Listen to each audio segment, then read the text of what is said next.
बंधु माने आजिर एही भिडियोटी कन्या राशि व्यक्ति विशेष मानक पई बहुत ही खास अटे। आजिर एही भिडियो रे आमे माने कन्या राशि अर्धवार्षिक राशिफल विषय आलोचना करिबा। बंधु माने 2024 मसीहार अधा मास बीती सारी आउ जो अधा मास बाकी रही अर्थात जुलाई 2024 रु डिसेम्बर 2024 कन्या राशि व्यक्ति विशेष मानक पई किपरि रहिबो से विषय विस्तार रूप में आलोचना करिबा। जुलाई 2024 रु डिसेम्बर 2024 पर्यंत ग्रह मानकर स्थिति अवस्थिति गोचर विषय मध्य विस्तार रूप में जानिबा। नवग्रह आपणको केउ प्रकार फल प्रदान करिबारे समर्थ हेबे से विषय आलोचना करिबा। एही 6 मास भितरे आपणको जीवन रे केउ सब परिवर्तन हेबार अछि से विषय जानिबा। एही 6 मास रे आपणकर शिक्षा स्वास्थ्य प्रेम वैवाहिक जीवन आपणकर भाग्य क्यारियर एवं व्यापार वाणिज्यर स्थिति किपरि रहिबो से विषय मध्य विस्तार रूप में आलोचना करिबा। बंधु माने एही कार्यक्रमटी जन्म राशि एवं चंद्र राशि उपरे आधारित अटे। बंधु माने एही 6 मासरे आपणकर जेउ सब अशुभत्व रहुछि ग्रह मानकर अशुभ फल रहुछि तार प्रतिकार विषय आमे माने वीडियो शेष रे जानिबा।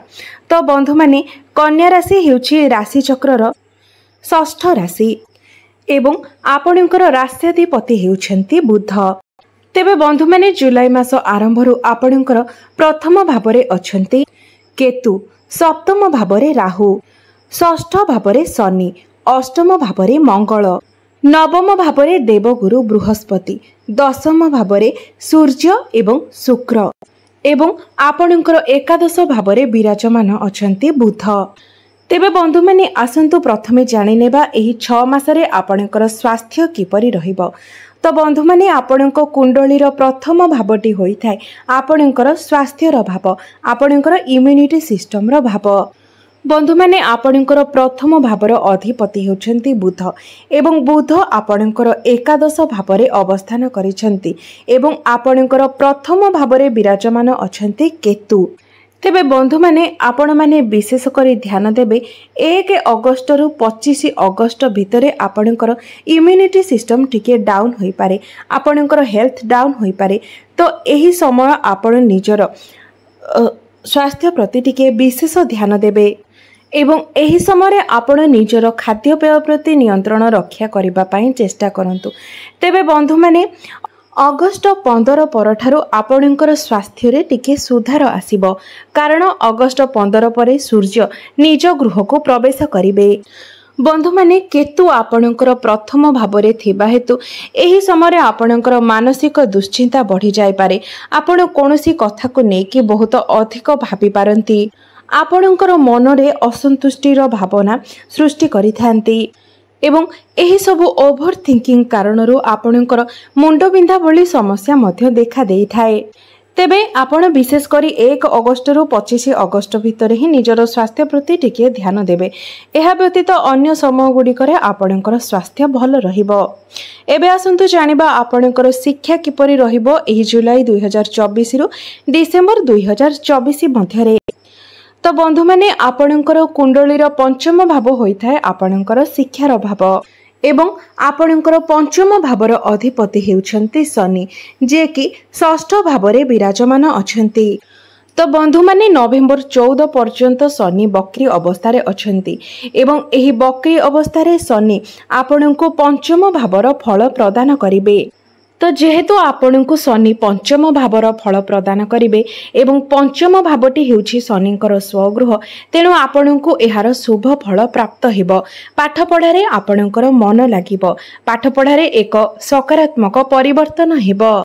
जदि शिक्षा क्षेत्र रे आपणकर किछि भी एक निर्दिष्ट लक्ष्य थिला तेबे सेही लक्ष्य को नै आपण कार्य करिवे।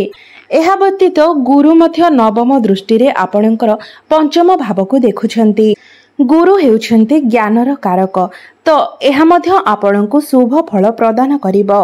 एहा व्यतीत 7 जुलाई रु 1 अगस्त पर्यंत शुक्र आपणकर एकादश भावरे रही आपणकर पंचम भाव को देखिबे एवं राहु केतुंकर कौनसी प्रभाव मध्य पंचम भाव उपरे रहुनाही। तो जहाँफल यही संपूर्ण 6 मास जाक आपणकर शिक्षा क्षेत्र पाई बहुत ही भल समय रहुछि। कारण संपूर्ण 6 मास पर्यंत गुरुंकर दृष्टि आपणकर पंचम भाव उपरे रहिबो।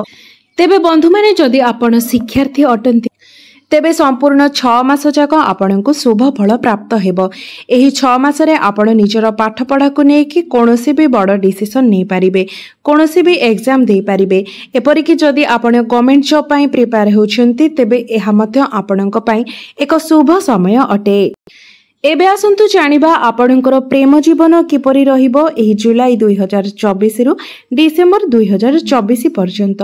तो बंधु माने पंचम भावटी आपणकर शिक्षार भाव हेबा सहित पंचम भावटी मध्य होइथाय आपणकर प्रेमर भाव एवं आपणकर संतानर भाव एवं आपणकर पंचम भावर अधिपति हेउछंती शनिदेव, जे कि षष्ठ भावरे विराजमान अछंती।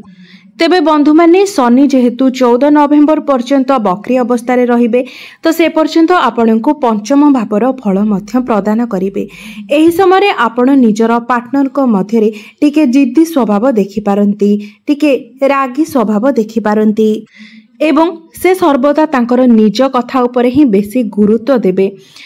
एवं जेतेबेले मंगल दशम भाव को गोचर करिवे 27 अगस्त रु 21 अक्टोबर पर्यंत एही समय सीमा मध्यरे आपणको निजर प्रेम जीवन को नेकी अधिक सतर्कता अवलंबन करिवार अछि, निजर प्रेम जीवन उपरे अधिक ध्यान देवार अछि।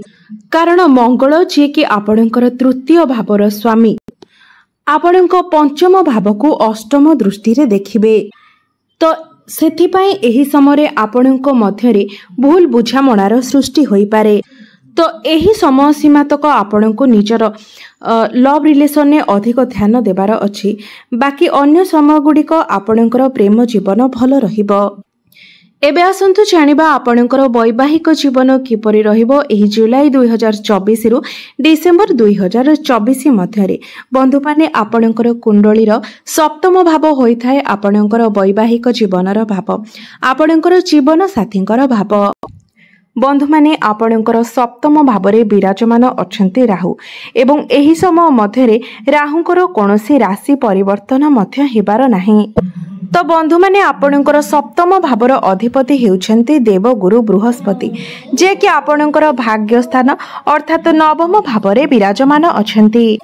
तो एही 6 मासरे आपणकर वैवाहिक जीवन रे जेपरि किछि भूल बुझामणा सृष्टि न हुए, कोनोसी प्रकारर जुक्ति तर्क न हुए, राग मनोभाव न आसे, से प्रति आपण टिके ध्यान देबे।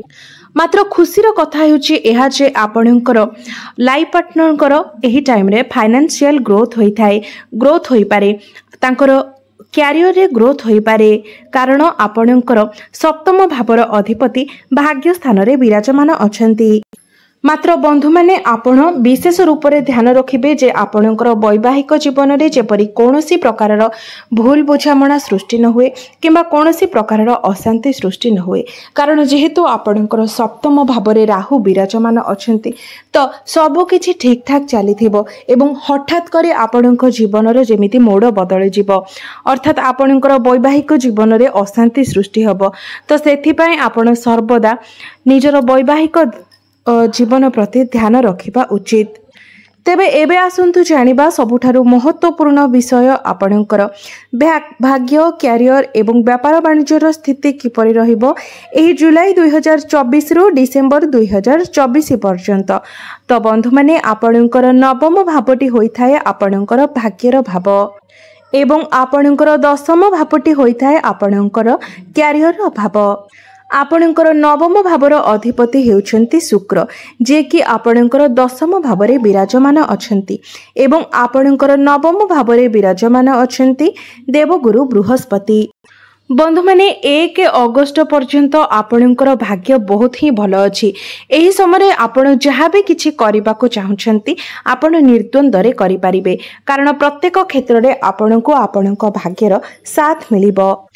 1 ଅଗଷ୍ଟ ମଧ୍ୟରେ ଯଦି ଆପଣ କୌଣସି ବି ବଡ଼ କାର୍ଯ୍ୟର ଆରମ୍ଭ କରିବା ପାଇଁ ଚାହୁଁଛନ୍ତି, କୌଣସି ବି ବଡ଼ ଡିସିସନ୍ ନେବା ପାଇଁ ଚାହୁଁଛନ୍ତି, କୌଣସି ବଡ଼ ଇନଭେଷ୍ଟମେଣ୍ଟ କରିବା ପାଇଁ ଚାହୁଁଛନ୍ତି କିମ୍ବା କୌଣସି ଶୁଭ ମାଙ୍ଗଳିକ କାର୍ଯ୍ୟ କରିବା ପାଇଁ ଚାହୁଁଛନ୍ତି, ତେବେ 1 ଅଗଷ୍ଟ ମଧ୍ୟରେ ଆପଣ ନିଶ୍ଚିତ ତାହା କରିପାରିବେ। ସେଥିରେ ଆପଣଙ୍କୁ ଶୁଭ ଫଳ ପ୍ରାପ୍ତି ହେବ। ମାତ୍ର 1 ଅଗଷ୍ଟରୁ 25 ଅଗଷ୍ଟ ପର୍ଯ୍ୟନ୍ତ ଶୁକ୍ର ଆପଣଙ୍କର ଦ୍ୱାଦଶ ଭାବରେ ରହିବେ, ଯାହାଫଳରେ ଏହି ସମୟ ମଧ୍ୟରେ ଆପଣଙ୍କୁ ଆପଣଙ୍କର ଭାଗ୍ୟର ସାଥ ମିଳି ନପାରେ, କାରଣ ଶୁକ୍ର ଏହି ସମୟରେ ଦୁର୍ବଳ ଅବସ୍ଥାରେ ରହିବେ ଏବଂ ଏହି ସମୟରେ ଆପଣମାନେ କୌଣସି ବି ବଡ଼ ଡିସିସନ୍ ନିଅନ୍ତୁ ନାହିଁ। ତାପରେ 25 ଅଗଷ୍ଟକୁ ଶୁକ୍ର ଆପଣଙ୍କର ପ୍ରଥମ ଭାବକୁ ଚଳନ କରିବେ ଏବଂ 25 ଅଗଷ୍ଟରୁ 13 ଅକ୍ଟୋବର ପର୍ଯ୍ୟନ୍ତ ଶୁକ୍ର ଆପଣଙ୍କର ପ୍ରଥମ ଭାବରେ ରହିବେ। 19 ସେପ୍ଟେମ୍ବରରୁ 13 ଅକ୍ଟୋବର ପର୍ଯ୍ୟନ୍ତ ଶୁକ୍ର ଆପଣଙ୍କର ଦ୍ୱିତୀୟ ଭାବରେ ରହିବେ। ତ 19 ସେପ୍ଟେମ୍ବରରୁ 13 ଅକ୍ଟୋବର ପର୍ଯ୍ୟନ୍ତ ଆପଣଙ୍କର ଭାଗ୍ୟ ଏହି 6 ମାସ ମଧ୍ୟରୁ ସବୁଠାରୁ ଅଧିକ ସର୍ବଶ୍ରେଷ୍ଠ ରହିବ। ଏହି ସମୟରେ ଆପଣଙ୍କୁ ଆପଣଙ୍କର ଭାଗ୍ୟର ପୂର୍ଣ୍ଣ ସାଥ ମିଳିବ। ଯେକୌଣସି ବି କାର୍ଯ୍ୟ ଆପଣ କରିବେ, ସେହି କାର୍ଯ୍ୟରେ ଆପଣଙ୍କୁ ସଫଳତା ପ୍ରାପ୍ତି ହେବ।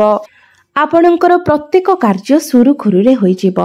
ଏବେ ଆସନ୍ତୁ ଜାଣିବା ଆପଣଙ୍କର କ୍ୟାରିୟର କିପରି ରହିବ ଏହି ଜୁଲାଇ 2024ରୁ ଡିସେମ୍ବର 2024 ମଧ୍ୟରେ।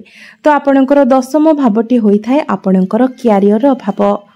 ଆପଣଙ୍କର ଦଶମ ଭାବର ଅଧିପତି ହେଉଛନ୍ତି ବୁଧ, ଯିଏକି ଆପଣଙ୍କର ଏକାଦଶ ଭାବରେ ବିରାଜମାନ ଅଛନ୍ତି ଏବଂ ଆପଣଙ୍କର ଦଶମ ଭାବରେ ବିରାଜମାନ ଅଛନ୍ତି ସୂର୍ଯ୍ୟ ଏବଂ ଶୁକ୍ର।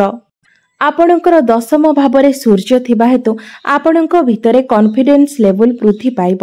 ପ୍ରତ୍ୟେକ କାର୍ଯ୍ୟକୁ ଆପଣ ସହଜ ଭାବରେ କରିପାରିବେ। ମାତ୍ର 16 ଜୁଲାଇକୁ ସୂର୍ଯ୍ୟ ଆପଣଙ୍କର ଦଶମ ଭାବରୁ ଆପଣଙ୍କର ଏକାଦଶ ଭାବକୁ ଚଳନ କରିବେ। ତେବେ ଏହି 6 ମାସ ଯାକ ଆପଣଙ୍କର କ୍ୟାରିୟର ପାଇଁ ବହୁତ ଭଲ ସମୟ ରହିଛି, କାରଣ ଗୁରୁ ଆପଣଙ୍କର ଭାଗ୍ୟ ସ୍ଥାନରେ ଅଛନ୍ତି ଏବଂ ଆପଣଙ୍କ ଉପରେ ଶନିଙ୍କର କୌଣସି ଦଶା ମଧ୍ୟ ଚାଲୁନାହିଁ। ମାତ୍ର ଯେହେତୁ କେତୁ ଆପଣଙ୍କର ପ୍ରଥମ ଭାବରେ ଅଛନ୍ତି, ତ ସେଥିପାଇଁ ବେଳେ ବେଳେ କାମ କାର୍ଯ୍ୟରେ ଆପଣଙ୍କର ମନ ନ ଲାଗିପାରେ। ତେବେ ବନ୍ଧୁମାନେ, ଯଦି ଆପଣ ପରିବର୍ତ୍ତନକୁ ନେଇକି କିଛି ଭାବୁଛନ୍ତି, ତ ଅଗଷ୍ଟ ମାସଟି ପରିବର୍ତ୍ତନ ପାଇଁ ଆପଣଙ୍କ ପାଇଁ ବହୁତ ଭଲ ସମୟ ରହିବ। ଅର୍ଥାତ୍ ଚାକିରି କ୍ଷେତ୍ରରେ ଯଦି ଆପଣ ପରିବର୍ତ୍ତନ କରିବା ପାଇଁ ଚାହୁଁଥାନ୍ତି, ତେବେ ଅଗଷ୍ଟ ମାସଟି ସେଥିପାଇଁ ସବୁଠାରୁ ଅଧିକ ଭଲ ସମୟ ରହିବ। ତେବେ ଏହି 6 ମାସରେ ଆପଣଙ୍କର କ୍ୟାରିୟର ପାଇଁ 75% ଭଲ ରହୁଛି। ମାତ୍ର ବନ୍ଧୁମାନେ, ଯେତେବେଳେ ମଙ୍ଗଳ ଆପଣଙ୍କର ଦଶମ ଭାବକୁ ଚଳନ କରିବେ, 27 ଅଗଷ୍ଟରୁ 21 ଅଗଷ୍ଟ ପର୍ଯ୍ୟନ୍ତ ମଙ୍ଗଳ ଆପଣଙ୍କର ଦଶମ ଭାବରେ ରହିବେ। ତ ସେତେବେଳେ ଆପଣ ଏହି କଥାର ଧ୍ୟାନ ରଖିବେ ଯେ କାହା ସହିତ ଯେପରି ଆପଣ କୌଣସି ପ୍ରକାରର ଯୁକ୍ତି ତର୍କ ନ କରନ୍ତି।